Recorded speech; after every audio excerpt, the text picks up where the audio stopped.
বিয়ের দিন মেয়ের জামাইকে ডেকে মেয়ের বাবা বলেছিলেন, প্রথমে যে পুরুষটি আমার মেয়েকে জান প্রাণ দিয়ে ভালোবেসেছিল সেও তুমি নও, সে আমি।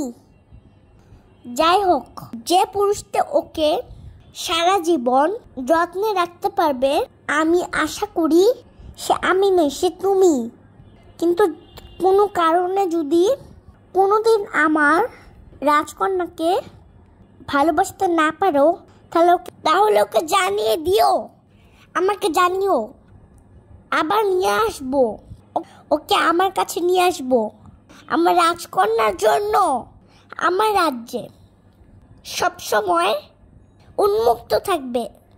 আমার রাজকন্যার জন্য আমার দরজা সারা জীবন খোলা থাকবে, আমি যতদিন বেঁচে থাকি।